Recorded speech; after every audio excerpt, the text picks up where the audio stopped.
দাদা চল।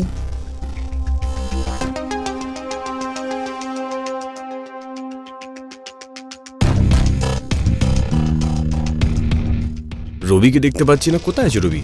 দাদা ও অফিসে চলে গেছে, আজকাল অফিসে অনেক বেশি কাজ আছে তো তাই ও তাড়াতাড়ি চলে যায়। আরে হ্যাঁ জয়ন্তী, ঠিকই বলেছো তুমি। এই যে প্রাইভেট কোম্পানিগুলো হয় না, এদের প্রচন্ড প্রেশার হয়। হ্যাঁ। যাকে একটা কথা বলবো আমি, রবি ছোটবেলা থেকে টাইমের অনেক পাংচুয়াল, এই কোয়ালিটি আছে ওর মধ্যে। আপনি বসুন দাদা, আমি আপনার জন্য চা নিয়ে আসছি। ঠিক আছে।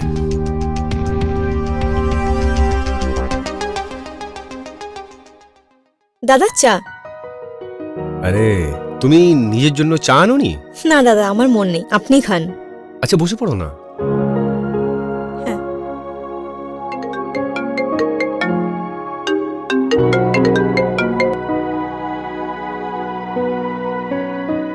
হ্যালো।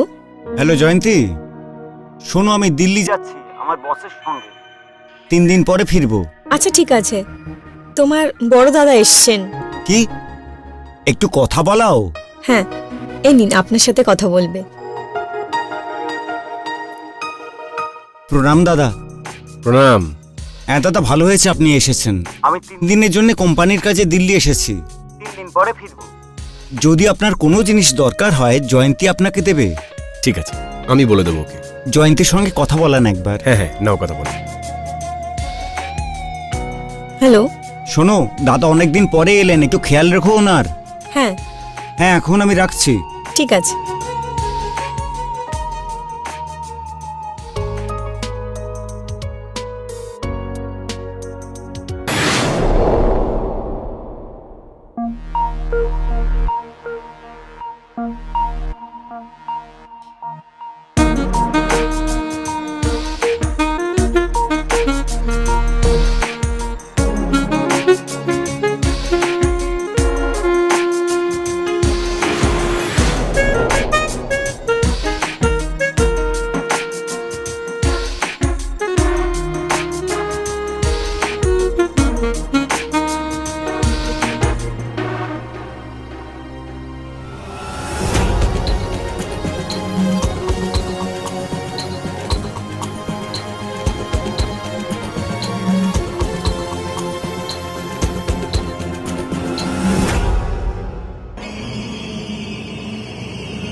কোথায় দাদা? তো না না, উনি তো শুয়ে পড়েছেন,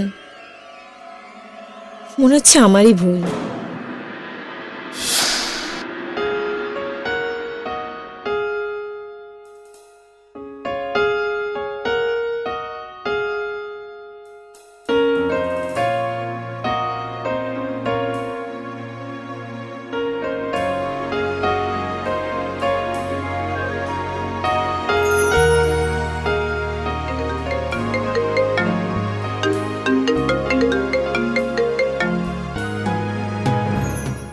হ্যালো। আরে কখন থেকে ফোন করছি, কোথায় ছিলে তুমি? আচ্ছা শোনো, আমি দিল্লি পৌঁছে গেছি। হুম। আচ্ছা শোনো, দাদা কোথায়? উনি উনি ঘুমোচ্ছেন। আচ্ছা তাহলে ঠিক আছে, চলো ঠিক আছে, বাই। Love you two.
তুমি কি পাগল হয়ে গেছো?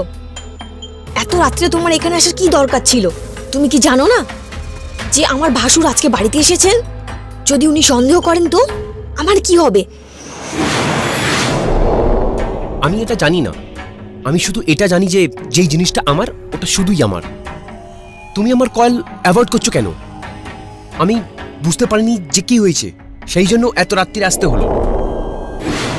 দেখো, আমি জানি যে তুমি আমাকে ছাড়া থাকতে পারো না, কিন্তু তুমি এটাও জানো যে আমি বিবাহিত। আমারও কিছু অসুবিধা রয়েছে। হ্যাঁ, তুমি ঠিকই বলছো, কিন্তু আমরা যখন প্রথমবার দেখা করেছিলাম না, তখনও তুমি বিবাহিতই ছিলে। ঠিক বললাম না আমি? দেখো, আমি তোমায় দেখতে এসেছিলাম, আমি তোমায় দেখে নিয়েছি। এবার আমি যাচ্ছি।